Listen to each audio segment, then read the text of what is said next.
What's up, you guys? So I'm on my way to the Stones gambling hall, and yo, everybody keeps hitting me up about the drama. Like, make sure you're not sitting with Mike Postle. If he's there, you better not play. People sending me links and videos, and I've been watching the videos, and I'm like, yo, I mean, what do you guys think? There are definitely some moments that make me think, wow, I definitely would have gone broke in that moment. How is he doing this? Is he really a god? Postle is a god. Like, is he a genius? Is he Xavier from X-Men? How the fuck else does he know? How do you fold the nut flush? Do you fold the nut flush? I mean, it was a pair board. There was a straight flush out there, but do you fold the nut flush on a pair board with straight flush? Do you? The way it played out, do you do that? Best river, he knows. He's like says six. Tiny bet, quarter pot bet about. And Mike doesn't even want to call. No. Look at this. Yeah, it's like he knows. I don't know. Maybe I'm not that good, but I'm on my way there. I'm super excited. I'm wondering like how the energy will be, what the tension's gonna be. I'm gonna be asking people questions too. You know, I ain't shy.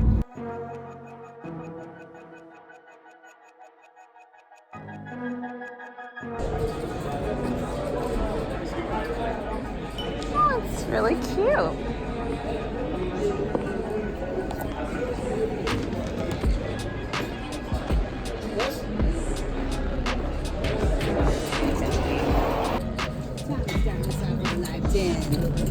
All right, you guys, I am here in Sacramento at the Stones Gambling Hall, and whoa, I mean, you saw this from my other video. The stream has been canceled. I showed up here thinking that I'm gonna play on the live stream. I'm gonna play poker with Jamin. I'm gonna get to interview him, and whoa, well, surprise to me, Mike Postle is being accused of cheating on this exact live stream. It's a big deal. Like, everybody's flipping out, everybody's freaking out. It's like the poker world is a buzz. Joe Ingram did a video, he went live about it. I think it's been like 9 hours in total of his lives. Even Doug Polk is in on it. So everybody's talking shit, and it ruined my day because I'm expecting to do something today that got canceled. So I'm sitting on a 5-5 table. It's actually playing more like a 5-10 table, and it's been fucking crazy.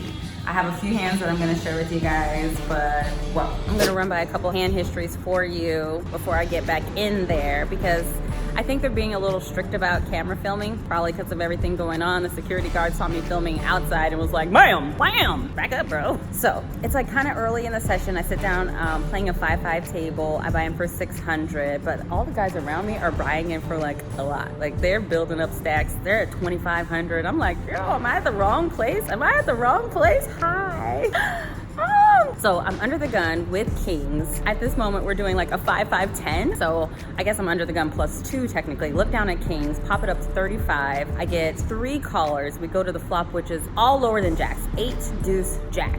I make it 60 and I get 1 caller. We go to the turn, which is a 10. I make it 100. He goes all in. I've got about 450, something like that. And I know this player. I played with him in Vegas. He is a lag. He is a super duper loose, aggressive player. So I know that he could have been calling me with infinite range. So it makes it much more challenging. I'm looking at Queen 9 and everybody's like, will probably think, Queen 9 shouldn't be in this hand. He could have Queen 9. He could have floated me on the flop with Queen 9 and just hit a straight. It's very possible with this dude, but honestly, I'm not thinking about it. Realistically, I'm thinking he could have Jack 10. That would be the most realistic thing that he could possibly have, that he's calling me all in with, or he's got a draw. There are 2 diamonds on this board, so he might be on a flush draw, because if he's got the nut straight, why is he jamming all in? He would not be doing that, so he must be on a draw. I got an overpair to the board. I do go into the tank for a minute, because this is my whole stack here, and I'm not trying to go home right now, but at the same time, he's not about to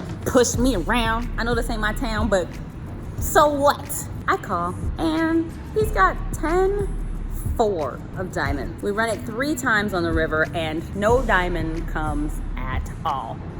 Double up. What you say? Double up. Hey, what you say?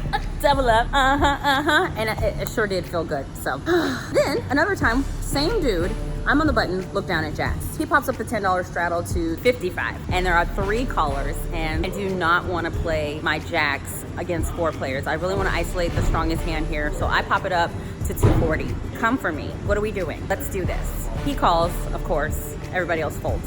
The flop comes out, queen, jack, blank, all diamonds though. He checks to me, I jam it. He calls instantly. I'm like, oh. He shows the guy next to him and the guy says, oh, you're in good shape. And I'm like, oh shit, did you flop the nut flush? He's like, how many times do you want to run it? You want to run it once or you want to run it 3 times? And I was like, hey, you choose. He chooses to run it 3 times. And then I show him my jacks and he shows me his aces. And I'm like, ah! I get the first board. He gets the second board because an ace actually comes and I get the third board. So 2/3 of the pot that's already in there, 2/3 of my stack, which I had 580 behind. So that was pretty cool. Not even mad at that at all. Not even a little bit. I had this other hand. This is like the last big hand that I played. I'm running good today, y'all. Like, let me just tell you, like, I know there's some drama going on and there's like weird shit in the air, but it is not affecting me at all. Look down at 2s. I'm in the small blind. There are a few limpers into the pot and I just go ahead and complete to the 10 because there's a $10 straddle. And we go to the flop, which is 2, 3, 4. 2 clubs. Oh, okay. I flop a set. Totally awesome. Obviously, there's a wheel out there and then there's another nut straight out there. I check. Same guy from the last 2 hands. He calls me his kryptonite, by the way, at this point. He bets 40. Fold over here, the cutoff calls, and I call. He makes it 75, cutoff calls at 75. And I'm thinking right here, should I pop it up? But I know that, like, technically I could be behind a wheel. I could be behind a 5-6. Like, well, let me just see what's gonna happen on the river. So I just float the 75. The river is a 3 of hearts. I told y'all I was running good. Like, I'm not playing about that. The river is a 3 of hearts. The board has paired. I have boated up. Now, obviously, I could be behind pocket 3s. I could be behind 3-4. But the way it's played out, I really don't see somebody in here with either one of those hands. First guy makes it 150, cut off, raises to 350, and I just go ahead and jam it all in. And at this point, I had lost a couple things. I think I had like 6 something, 700. And to my sheer surprise, he folds the original raiser. He folds. I'm super shocked. I'm thinking he's definitely calling this, but he folds. The cutoff player goes ahead and calls, and he's got ace-5. And the guy who folds said he folded 5-6. If he folded 5-6, like, he is the real champ here. He's the real champ, but I'm doing pretty good. So bought him for 600, cashed out for a 1394, something like that. I just told myself, you know what, I'm just gonna pull my chips off. I wanted to come outside, get an interview with Jamin, get my chips off the table because I thought that's rude. I've been out here for 30 minutes. I didn't want to hog up the seat. And then also, you know, I haven't been running really good lately, so it kind of felt good to just have a win. Like, let me just take this. Let me just have this for me. Let me just have it. So, I got it. Don't be so excited. I might be back. Okay, 5, 6, 1393 more. Alrighty then. 3, 4, 5, 6, 7, 8, 9, 1000. 1, 2, 300, 20, 40, 60, 80, 90, 1, 2, 3. Thank you so much. You have a wonderful night. You do. Hi. Hi, How you doing? I am doing. I am killing time. Want to take a walk? Let's take a walk. Let's go talk. All right. The best lighting in all poker ball game is headed your way. Yes. Well, second best. Show me the grail. The best is Jack in Cincinnati. They have the best poker lighting? Yeah. It's a big deal. I say that all the time. I'm like, finding the light, looking for the light. Where's it at? Especially for African American poker bloggers. Hello, tell the truth. I need all this glow. Ah, the Stones parking lot, truth be told. That's where all the magic happens. Ooh, look it. Ooh, look it. Glistening. I need to come in here and do a straight up photo shoot. Seriously, Jamin's hooking it up. P's and Q's with Jaman Burton. How are you doing? I'm fantastic. How are you doing? Honestly, I'm a little stressed. Yeah. I'm a little stressed with all the allegations going on. Sucks. It does suck. sucks. Because today is your meetup game. Yeah. So a lot of It people sucks. came here, including myself. Yeah. Because you're going to be here. Yeah. And you were going to play the live stream. Tomorrow you were going to be in the booth. Like, it was a lot going on. Yeah, I was going to be in the booth another night too, but nah, none of that. It's not going down anymore. Nah. Not only that, but I really don't even feel like playing poker right now. Really? It's like a bad feeling in the pit of my stomach. And the only reason I came in here, number one, was to see you, Aww. to do this. I'm so glad. Thank you. And because I found like I had a bunch of like Stones chips. Oh, yeah. that I have to like cash in. This is like $30. Don't get on the plane with that. So I was like, all right, I'll come up here. I'm like goofing off in a 1-3 game, but I've been here 30 minutes and I'll probably leave in the next 5. You're over it. Man, so it's interesting. You have a video from 2018 Yeah. that says, don't play with Mike Postle. I have 2 called Avoid Mike Postle. Shut up. I have one from November of 2018 and one from May of this year. I think it's called Still Avoid Mike Postle. Oh. Yeah. And is it because of things that are going on here? Did you suspect it? It's funny. It's like, it was because the guy just runs ridiculous. Too good, huh? Like, yeah. Too good to be true, I mean, maybe? it's just, he just always seemed right. Like, how the hell can you be right that much? Right. But in a vacuum, when you're playing with him, he's a good guy. Like, I like Mike. Like, I'll put that on a disclaimer. Like, I've never had an issue with Mike. Me and him have good conversations. I'm here in Stones maybe 2 or 3 times a year. I'll play with him a session here, a session there. And in that context, in that small of a sample size, over a 4-hour session, you might play, or you might even see 100 hands. Yeah. I might play 4 or 5 hands with him. Yeah. And he gets the best of me every time. And the only time he didn't get the best of me was a big pot. The first time I'd met him, we got into a big pot, and I did something. I like overbet the turn, and he folded. He folded pocket kings. Whoa. Had he called, he would have filled up on the river. King hit a river, and he would have filled up and like scooped this huge pot. Like, so it's just like, how the hell? Were you ahead? I was ahead at the time, yeah. Okay. Well, you had trips. Yes, I must have had You trips. must have had trips, right? Yeah, I must He have had would've filled trips. up on the Then he river. filled up on the river. What do you think about it? I think a couple things. All right, number one, I think the mob mentality is bullshit. The way people are just, especially a couple of days ago, the people were just attacking him, just without any real evidence. This was before anything real, like any maths were done. Okay. Okay. I hated that. I hated that the person that brought all this to light, like Veronica, she got attacked. Yeah. There was a lot of attacking the accuser. I hated that. I hate that. Yeah. What this does for poker in general, not even just Stones, but poker in general, I think it could potentially set back the industry to like 15 years. Like where there was a time where you couldn't have phones at the table. Yep. You couldn't listen to music. There was no electronics. I remember that. Yeah. It's something like this that could just set the whole industry back, which as a vlogger really, really blows. Oh my God, Yeah. we're already sneaking Right. to film as much Right. as we can, so imagine. So, I mean, and then you have like class action lawsuits being discussed and people losing money. And Yep. the thing that I'm scared the most about is what if he is innocent? What if he is 100% innocent? Like he's just that good. He's infamous now. Like maybe. his life is ruined. Like, Completely. Definitely his poker life is right. ruined. So, it's just a bunch of stuff that's just got me in the mood to be like, And then how do you prove your innocence or guilt in this example? You can never prove innocence. Like, people can prove guilt, but you can't prove you're innocent. Like, the guy is just... Definitely. All that being said, the evidence doesn't look good. Like, it doesn't. It looks really bad. It's definitely incriminating. Yeah. I would agree with that. And it is unfortunate, and I feel you on those points. Yeah, like, the mood here is somber. Normally, Stones is, like, a good time, and it's like Cheers. It's like the Cheers of poker. That's what Casey calls it. It's such a cute place. Yeah, but and now you said it's... the food is bomb, and now they're tarnished. Yeah, it's just, You know? So and this is just me guessing. I would guess the Stones live stream is dead. I don't think it'll come back from this. That would be my guess. It's going to be hard. It's going to be hard to get back any sort of credibility.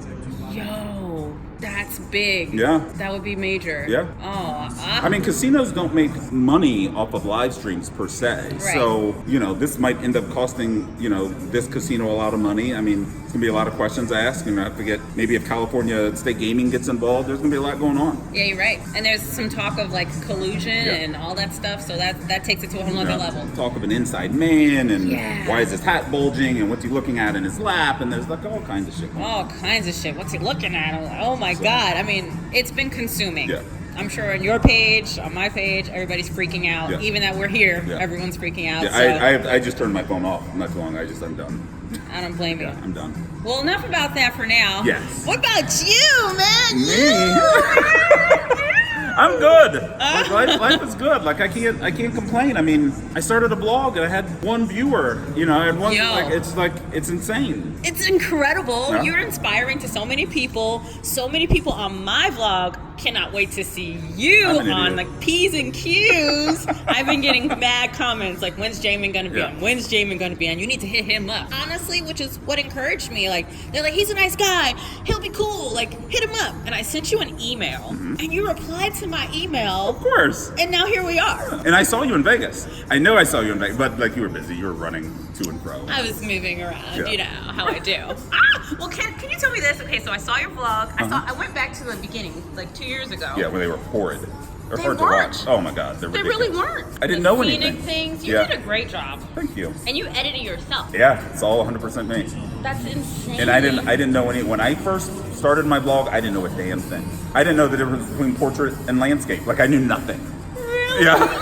I don't think you should beat yourself about Yeah. that because you did a great job. Thank you. I watched episode 1 and I was like, damn. Yeah. This is good. Yeah. What made you even start it though? Because I haven't seen an episode yet where Yeah. I can know why did Jamin even jump in this. The short version of the story is I was playing at Hollywood in St. Louis, and one of the dealers told me, "Hey, Trooper is in the room," and I didn't know what the hell the Trooper was. I had no clue. I'm like, "Who's Trooper?" She says, "Look him up on YouTube." So I saw that he was a poker blogger, and I go, "What the hell is a poker?" Like I'd never even heard of it.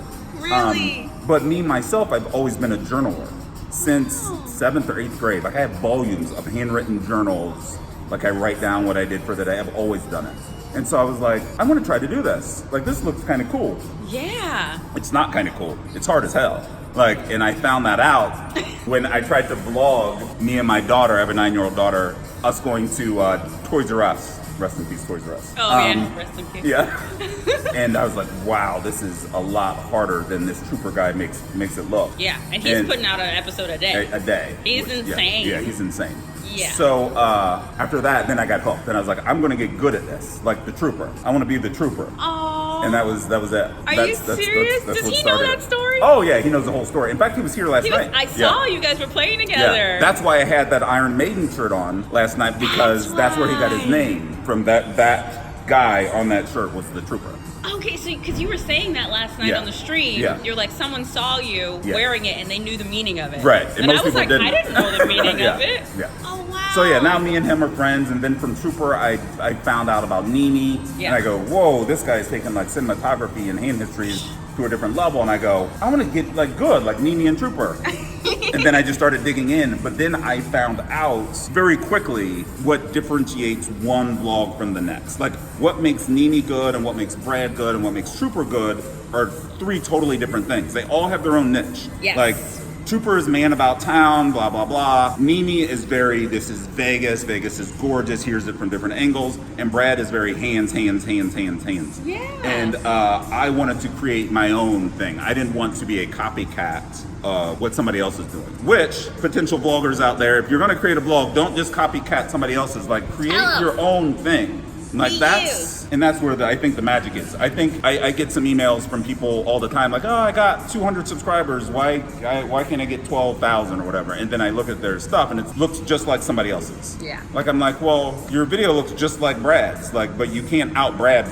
Like, so. Brad's already Brad. Do your own thing. That's great advice. Yeah. There's so many up and coming bloggers, myself being one of them. And your vlogs are so fucking cool. Thank you. Your edits are dope. Are you still editing yourself? Yeah, I do everything. Are you serious? So tedious. Yeah. Like your transitions and the music and your voiceovers, everyone's like, oh, you have such a nice voice. Oh my God. Yeah. Oh my God. Get you on some radio or something. No. No, your voiceovers are incredible, and I think that's why your page is such a staple in our poker vlog community, and it's continuing to grow. And I still have fun doing it. Like once I don't have fun doing it, I'll stop. Like for instance, I came out here to vlog sessions, and I recorded something this morning. Look, there'll be no sessions because I'm not going to enjoy doing this. So I'm not doing it. Tell us, please, what is your #1 poker etiquette? People that talk to you while you're in a hand. That to me, like, you're concentrating, you're focusing on flop, turn, river, you're trying to figure out ranges, you're doing whatever you're trying to do, and they're constantly just, did you see the episode of Bachelor last night? My wife did this. Like, it's like, sir, ma'am, like, can this wait for 2 seconds? Like, give me 2 seconds to, like, make a decision. Like, that is, and it's even worse because sometimes I wear headphones at the table and they will tap you. They'll tap me on the shoulder to, like, get their, you know, whatever about The Bachelor. No social cues at all. Yeah. So, yeah, by far, most annoying. That's a good one. Thanks, Jamin! You're welcome. Thank you guys for all your support and for being here with me through this journey. And this was an interesting ride. First time in Sacramento, first time supposed to be on something that wasn't happening, and you know, life is still good. Everything's grand. Gonna head home tomorrow, go see my honey and my puppy dog, and be ready for a game with Andrew and Brad in LA coming up. So I love you guys. Hey, thanks for all your love. Thanks for being my subscribers. If you are here for the first time or you've been here for a few times, go ahead, show your girl some love. Hit that subscribe button, turn on your notifications, XYZ123 ABC. Okay, see y'all next time.